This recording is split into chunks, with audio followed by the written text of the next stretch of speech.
I just want to give you one example. I just want to make it so quick. I did not understand institutional racism until, my wife is a senior lecturer at the UCL now, because it used to be the Institute of Education. I'm not really afraid to say this. One day, she received a letter that was written to her from her department. Now, this letter was written to ethnic minority students who were on the course. My wife was actually supervising the course of BME students who wants to become teachers, right? But this course was actually scrapped.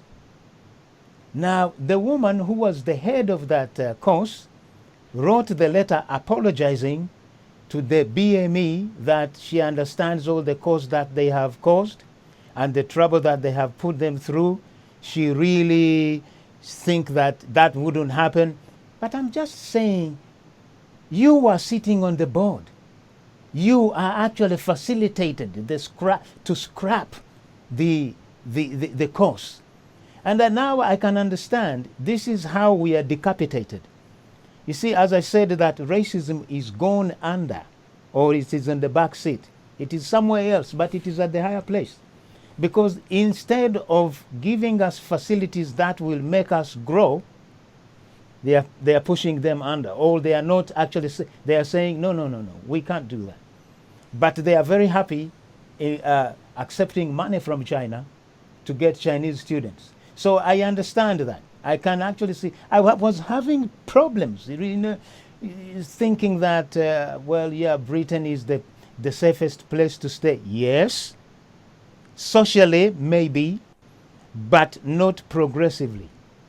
So this idea, then another thing where I need to go is actually, what can we as society, the African society, what can we actually do? What recommendation can you give? Because what I see, we are relaxed. We are not actually now, we are not in community activities. Everybody now is fighting individual battle. See, everyone wants to be okay. Yes, it is good, it is our right to have everything that we deserve, whether it is a nice car, take our children to school, have nice houses. Yes, that one. We can't even demand that. That's a human right. But do you really think the community has got any position to play a role in this? Yes. And I think this is something I really would love if any of my colleagues who is specialized in social science, in maybe heritage or whatever experience, to research into this. Because what I have seen or what I have witnessed in more than 25 years out of my country, spending 25 years here in this country, is that communities are not, there are problems with our communities, number one. There are communities which are so enclosed among themselves.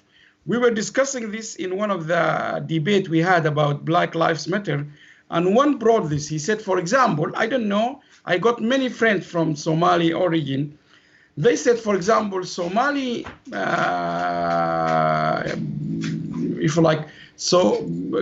Somali British or citizen, they have been in this country for many, many years. I think also, Joseph, you said that before. Yeah, but they still have not integrated into the society. So that's one, I can tell you, this is quite common. Across Sudanese, Ghanaian, Nigerian, I have seen us as people from whatever country we came from. Yes, we are British citizens, but we are very much enclosed when we are socializing on weekend, on Friday. Our friends whom we're talking to, high likely a Sudanese will be, his very close social network will be Sudanese. Then it slightly might go outside that boundaries. So we need to address the society. We need to understand we are British. We live here, our life is here, our daughter, our sons are born here. We should integrate better. Yes, I understand the government, the society is not giving us the full opportunity to integrate, but we should do this because it's so important for us. So if your next door neighbor, he needs to know who you are. Not because you say to him, I'm a professor at the university or I'm a top surgeon at the university. No, but you need to tell him who you are so he will feel, because he knows the equivalent of you from his own background as a white, indigenously from the UK, he will appreciate that because he knows this is, you tell him you are an engineer, you are a cleaner, you are a builder, no matter what job you do, but just let him know that you are someone doing or you're making a good contribution to this country. Because that's one thing. We are not doing that. We are just going to our house or flats. That's it. We are living in a close family. Number one. Number two, in the academia or the professional generally, I have seen this. It's very bad if you see one of your community is progressing. So a doctor or a lawyer or engineer or an academic, like in my case, who is progressing. So he's quite senior. Yes, he's still struggling to reach the very high level, like head of school or vice chancellor or something, but he is progressing academically, or a doctor who is reaching to be a consultant, but he's not still the very senior consultant. Unfortunately, I notice within the black community, he will not be perceived, but rather to be a victim of his own success. What you will find, his own, if you like, tribe or his own relatives or his own community trying, I don't know, is jealousy or because he made it, they failed to make it, or maybe because within, unfortunately, the same like what happened in America, they found, although we knew that, but they found that most of the black in New York from black and ethnic minority, they are actually unemployed. There's a high unemployment rate among the black and ethnic minority. There's a high poverty rate, and so on and so forth. They have diabetes, heart problems, because they are eating junk food most of the time, and so on and so forth. So we really need, as a black community, to appreciate and support each other. That's number one. Within our own community, whether we call it Sudanese, Nigerian, Ghanaian, whatever it is. Number two, we need to support each other. And that's what I found it very well done within the white community at universities. So they support each other. They play the promotion game very tactically. We do not know the tactics. This is something many people like me for 25 or 30, or some academics I met 40 years, they did not learn the tactic of promoting yourself within your career, the tactic of becoming one day a vice chancellor. You need to look at it from that perspective. So we need to learn from each other. Let us learn. How can we make it higher? How can we lobby? Our culture in where we came from, we didn't lobby. And because we are not integrated in the society, we don't know how to lobby people. The people who they want to be elected for parliament, they lobby people. They know how to do it. We need to learn how to lobby. And number three, we really need to step down and push someone up. So for example, if there's 5 of us academics, say from this place in London, and I know Joseph, I know Alam, let's sit down together, have a coffee or tea, and think of whom we should push forward up. So he will be within the council, respected, and so on and so on. So we need to do all that homework. And finally, Joseph, I think we all need to show respect to each other. We don't need to fight each other. We're still fighting each other. Or this is what surprised me. It's not just among the Sudanese community, all communities. They are fighting in London about problems are back home. This is very strange, very strange. The problems in Sudan or in Nigeria or in Ghana or whatever it is, these are problems there. We should engage with it because we have all our relatives there at the diaspora. But we can't end up fighting here in London about problems back home. And finally, I think, Joseph, just one thing to finish it. We need to smile. We need to be happy in where we live. We need to appreciate the opportunity of being in the United Kingdom, where still the United Kingdom is a leading country in healthcare, in education. We are privileged to be living in the United Kingdom. This is a fact. We need to appreciate that. We need to study English. We need to be able to compete. We need to respect ourselves. We need to educate our kids not to skip school. We need to educate them about knife crime. We need any black person on the street to be seen as a very nice, calm guy, boy. We need to do all that. And also to try to bring those who have worked hard, like yourself, for example. You've been doing this channel for many years. We should support you. And that's why when you invited me to this interview, I accepted without any hesitation, because I don't see you any less than the BBC or Al Jazeera TV. I didn't treat you as, oh, you are not Al Jazeera TV or you are not the BBC or ITV. What's so important for me to spend half an hour talking to you on your channel? No, you are more important to me than Al Jazeera or BBC or ITV, because you will then, my message will get through to the people I really want them. That's why I think we should support each other. If there's a nice restaurants by an African, let's support him. If there's someone having a shop, so we need to support. That's missing, particularly in higher education. We are not supporting each other, unfortunately. Okay, I think, yes, we've got 15 minutes. So, I'm going to ask you, this is a very personal question. What you have just said, the support and people fighting one another, you see, it has given me, because I have learned a lot from you. You see, you work very hard. You even when you have just finished a conference, you are coming back, you are on a plane, you are still working. I remember when we were coming from Bahrain, you are just thinking of, it's like, hey, this man, he could just, why can't he calm down a little bit?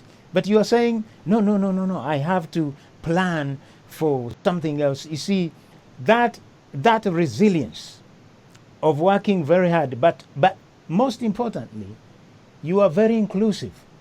So I wanted to ask you, how come that you are one of the people that I have seen who interfaces? I might say, let me use this the word interface. You interface with anyone. Look, you have got people from the Caribbean, you have got people from Canada, Turkey, I don't know where, and also within the Africans here, you have given many African people the opportunity to come and speak on your show. You see, this is what people don't understand when we say, let us support each other. We have to learn to build. The thing that you have just said, well, look, yeah, why should I come and speak to you?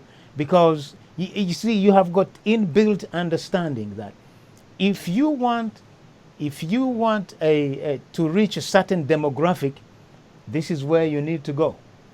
You need to talk to certain people. All these big institutions, they won't even give you 5 minutes to talk. They won't even give you no, 5 minutes is too big. They will even edit out stuff that you think you said was very important. But this is here now, we are saying, no censorship. You sit on your chair, say what you want to say, and we will put it out there. And this is how we are going to start defeating this ideology of racism. I always give example of Al Jazeera. There is no medium that will report any negative reports from Middle East anymore, because by the time you want to say anything, Al Jazeera is there. He's already done the stories. They are showcasing Arab documentary, which we didn't know. Nobody knew about Palestinians, the struggle of the Palestinians, the struggle of how Iraq has done so and so. This is what we need to learn. This question, how come that you have got that inbuilt interfacing of not minding whoever you are? Is that your background? I mean, Joseph, this is quite a very, I don't know what to call it, very, I like the question, number one. Yeah. And I think, yeah, I know it's personal to some extent, but I think this will take me back to Sudan, where I was born. My mother, who died, I hope God bless her and she's rest in peace. And also my dad, They never talk to us about black or white. I mean, in Sudan, for example, where I come from, although I'm black, we are not considered black because in Sudan, they have their own discrimination issues. So we've been, interestingly, in Sudan, my tribe, they consider white. I don't see us white. I don't know what this white mean, but there is huge discrimination in every country in Africa, everywhere. So, but I can't remember any time anyone, we have never seen it by my mom or dad or anyone or uncle or anything tell us don't go with Joseph because he's black or this one is whatever it is. I can't remember any time they discriminate against women. Yes, in Sudan, we have seen equal right long time ago. So my sister is the same like you. She go to university, she blah, blah, blah. So maybe the way you don't need to go to Oxford or to go to Cambridge or to Harvard to learn how to appreciate and treat people equally. I think this is natural. God created us, all, by the way, all religions, all of them, they say the same on things like this. They never differ. Islam, Christianity, Buddhism, whatever it is. They're all asking about people to live together. They respect each other. So there is no confusion. Every organization, publicly or not publicly, they do say that. So naturally, we are equal. The second thing, when I came to the UK, and I think this is my own, again, my own judgment, is I didn't have any idea in my mind I will at any point be treated less than the white people. Unfortunately, the British society, since I came here many years ago, it has never been kind to me and other black and ethnic minority, unfortunately. You see it, you feel it, you smell it. You can't get out of it. You feel it, you smell it, and I keep saying that. You feel it, you see it, and you smell it. How do you see it? How do you feel it? How do you smell it? It happened. Maybe you are lining up in a shopping, in a queue to pay your bill. You see it, you smell it somehow. The way people look at you, you can see it. Even when, I remember when I was a student, if even you go to a nightclub at night, people, they start treating you nice, you there, you are in the nightclub when we were a student, but the moment they get drunk, you start hearing the words about the very bad words, which I don't want to mention. So you can see when they are awake, they respect the law, they can't say anything bad about you, but when they are drunk, they lose their mind, you can see where they come from them. But finally, I will give you this example, which I gave many times, and with your permission, before you publish this interview, if you don't mind, I will show it to this person I'm going to talk about, because she represents the answer to your question 100%. But we will need to consult her, but I think she will say yes. In South London, where my daughters used to go, there is a school in South London. I talked about this school many times. And I really hope, Joseph, one day I can organize for you or help you to go to this school. My daughter's no longer there, but I can definitely organize for you to go and visit this school. I also encourage BBC, ITV, all British Sky to go and see this school. For a particular purpose, I'm going to say, because exactly this will answer your question. And I also encourage all Muslims, non-Muslims to visit this school. Now, there is a school in South London, in Wandsworth, called St. George Church of England School. So it's a Church of England school.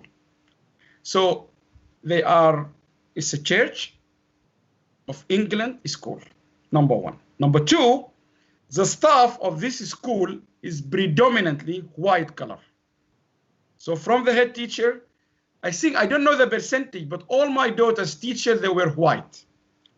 But yet, if you ask me as a Muslim, I am black and I'm Muslim, how much I felt comfortable with my daughters, Muslims, in a British school.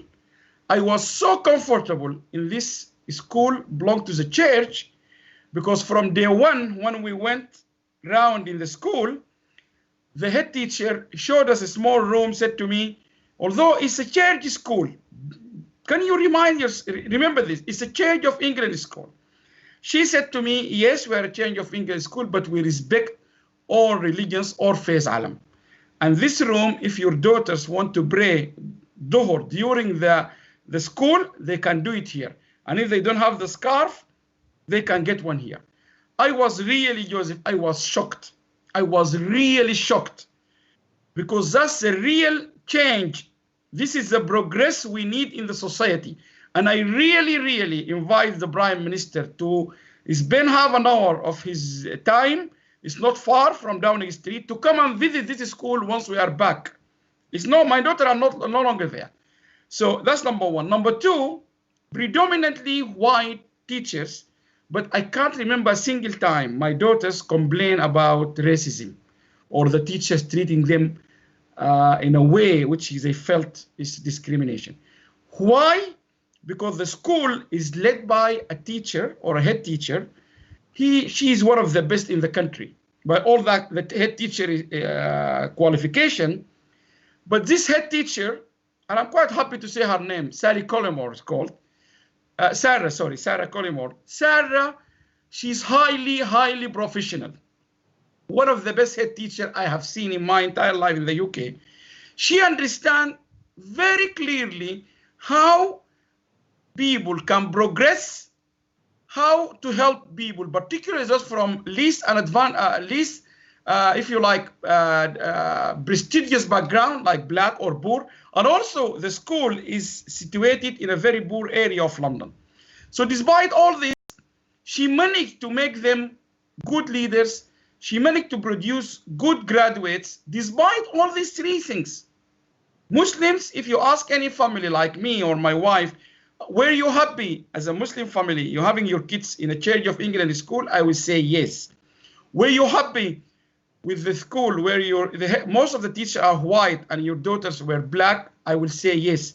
Were you happy to be for your daughter in a school in really reasonably poor, I can call it a poor area? I would say yes. So it's all about education. It's all about leadership. It's all about someone with the quality of this Sarah Collymore, because this Sarah, she's very qualified. She knows how to treat people. I am sure, I don't know her background in terms of training and career development, but she would have been to many workshops. I would imagine she has been to many training programs, how she can really work with people from disadvantaged communities. This is where our Secretary for Education, people like Prime Minister, they should bring people like her. Oh, I forget, Sarah is a white individual. She's not black. So she did all this, taking into account all these barriers in front of her, but she still managed to make me talk about her in an interview like this. So that means who can make the change? Not necessarily a black person like you and me. It could be a white person, which answer your question. I am one of those. Yes, I have been. I am black and I'm African origin. I'm Muslim, but this is the way I treat people. You are a nice person, Joseph. The first time I met you, you are respectful. You are smiling. You respected me. You treated me nicely. You have done everything. There's no reason it will come to my back mind to mistreat you. I don't care. You are a professor or you are a surgeon or you are a cleaner. It doesn't matter. Even now the Prime Minister said that. Somehow or another, he said, we now realize the importance of those who were not very prestigious in their job in the past. You know, like hospital cleaners, they're so important. Now we know how important hospital cleaners. Now we know how important the bus drivers. Now we know how many people we lost. Within just the Sudanese community, we lost many doctors, and I'm really now my heart and soul, all those who lost their lives, not just necessarily the Sudanese, all of them, black and white, everyone. But we lost one Sudanese who was driving an ambulance car. So we know the importance. We know that prestige of a job is not to be a professor. Even the Prime Minister appreciates that. So if people are treating you nicely, even a police officer on the street, white police officer, if he treat me nice, there's no reason I will have I will feel any offended by, if he asks me to search me, I say, fine, no problem, search me. If he has done that in a respectful manner. So to conclude my answer, yes, I am who you have seen for the last 10 years. I will continue to be the same. And this is what I'm instilling on my daughters. I want them to be the same. I want them, if they want to put the hijab or not, it's up to them. But I'm trying to assure them every day, although I'm struggling, the way you look is not really a factor for how good you are. Yet they feel sometimes on the street because I am black, and I keep reminding them. And I have never stood with the teacher against, with my daughter against a teacher. I keep telling them, yes, the teacher has no reason to treat you badly, even when I can see there is some mishap or something. So I think if we all progress that idea of we're here all to survive together, we're here to benefit together. I would love for you, Joseph, your channel to be one of the top in the whole world. Why not? You would love for me to be a vice chancellor of the university one day. I would love for that cleaner. so this is what we want. Yeah. And I think, just to conclude this one, I think my message, Joseph, because you mentioned that about your channel or others, we need to show support. We need to deliver this thing. Imagine the STEM people like me, doctors, mechanics, whatever it is, hospital cleaners, you interview them and they happily come and give you that time and support your channel. There are many people they can support financially. You can't survive a channel like this because this is what we know. This, to get anything now in the digital age, you need money. Digital marketing is very expensive. We need to support each other, not necessarily with one. We need to promote these ideas. We need to promote, for example, restaurants, everything. I think this promotion of good people is really important. And that's what we have been doing in the diaspora. There's many people, I have promoted them. I haven't seen them by my eyes. Definitely, I agree. That one, I don't dispute that. Now, this one is very quick. We are going to talk about 3 organizations that you have actually put together. What is that one is the World Association for Sustainable Development. And then you have got Sudan Knowledge, and you've got MEKEI. So which one do you want to start with? 10 minutes on that. I know you can speak for 6 months. Okay, so very quickly, all of the 3 organizations you mentioned, which you have massively contributed, Joseph, and I really appreciate it. I would like to say thank you again and again. These 3 organizations, all of them, they have websites. You can put them in your video if you like, wasd.org.uk, sudanknowledge.org, MEKEI.org. So all of them, they are there.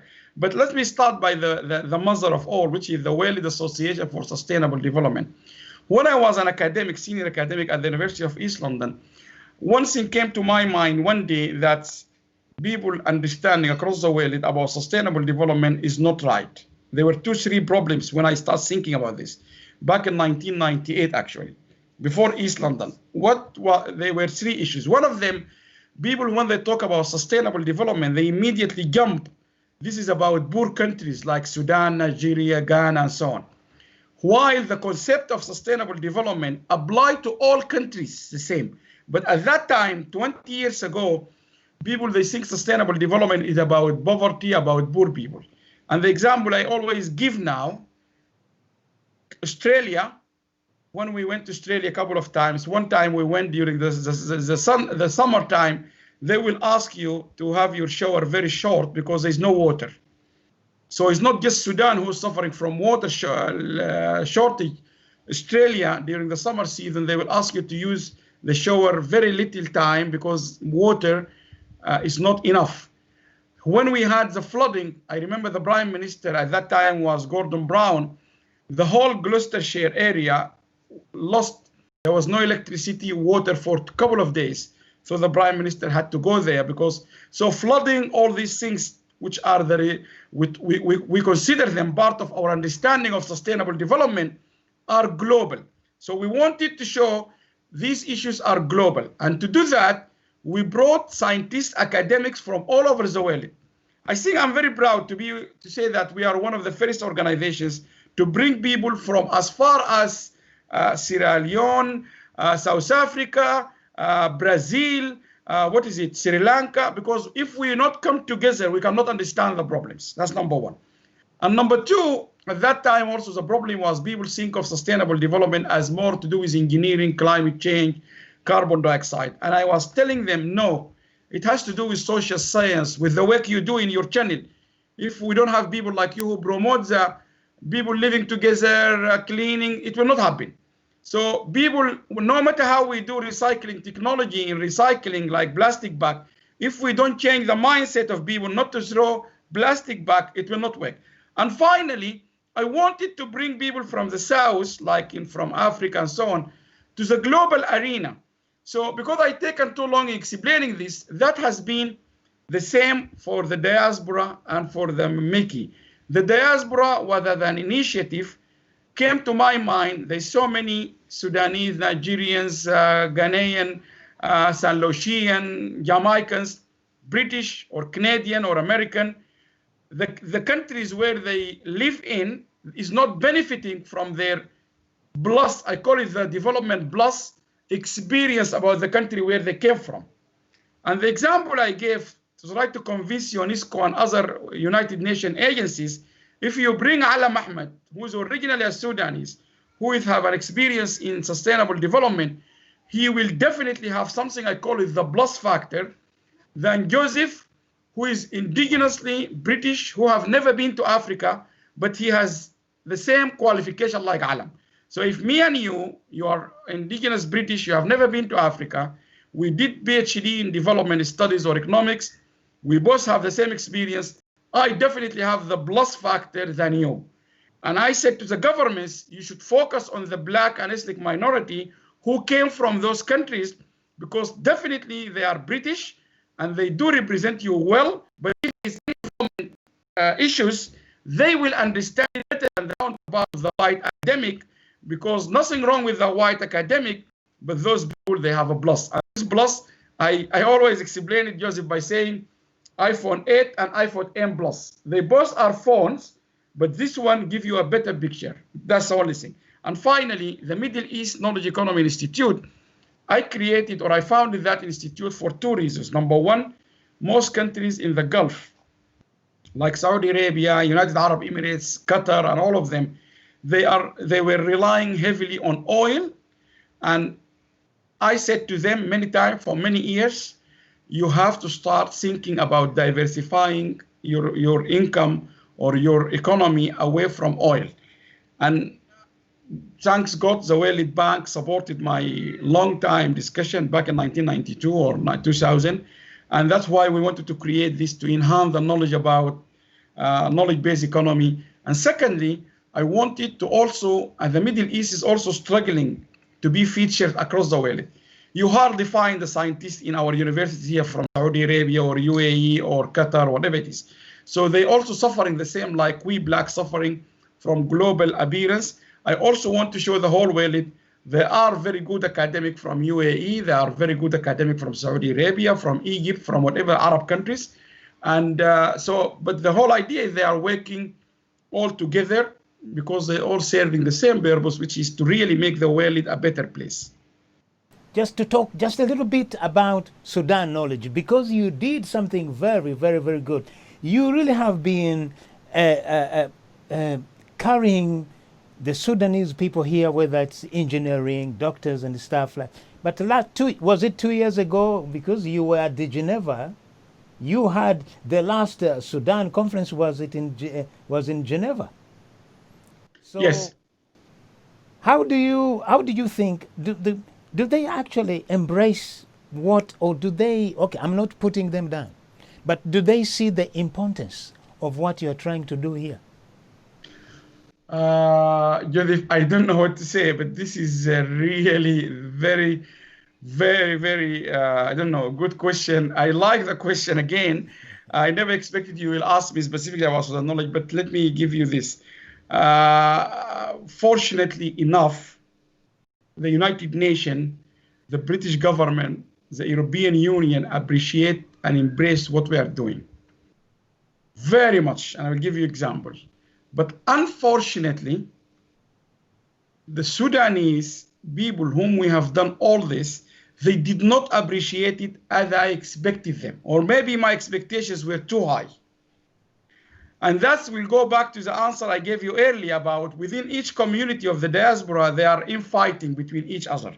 So let me tell you, when we went to Geneva, actually to go to the United Nations in Geneva, the United Nations Joint Inspection Unit, and here I would like to really comment on the great work Dr. Petru Dimitriou, the inspector of the United Nations, is doing in Geneva. He's also a very global mind set man. He's always been, he's an excellent man who understands the whole world. So he invited us to help and to join with the United Nations in a conference, a global conference on public-private partnership to help achieve the Sustainable Development Goal 2030. And we did, and it was a huge conference, one of our best and one of their best.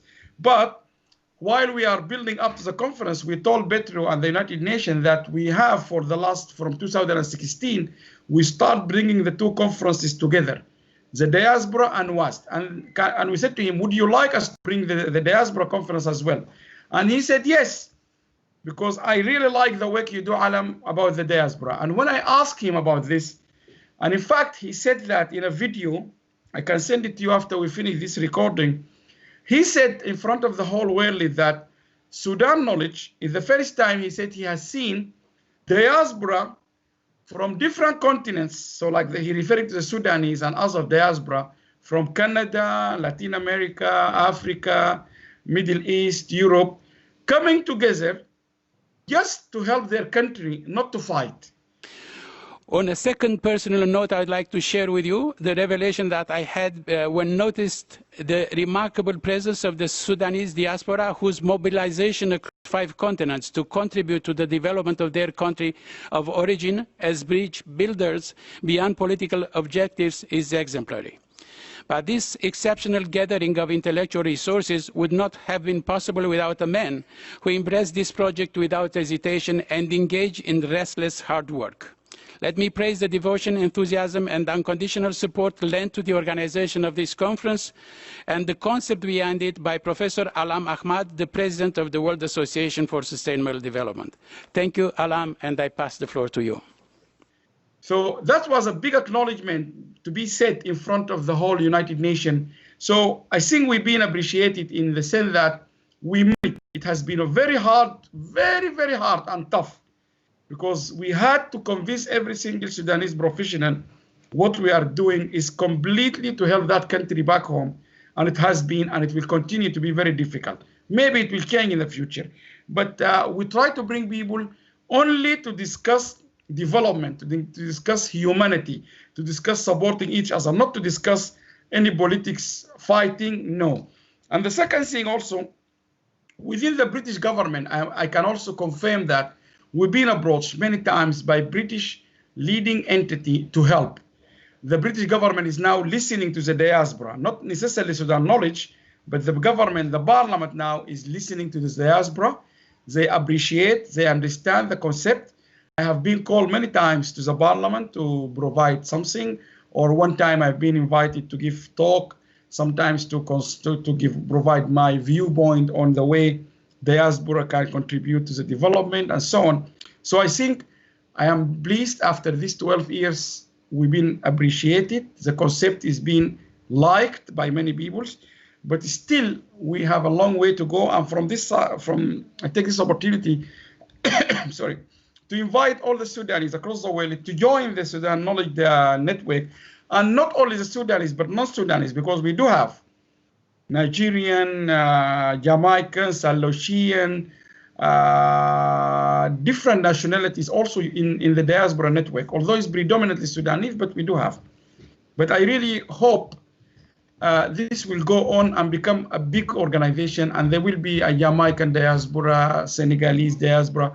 Yes, there will be many of them, but at least let's all come together at some point as global diaspora movement, where we have each country has its own distinct network, but then this network is embedded within a big diaspora network.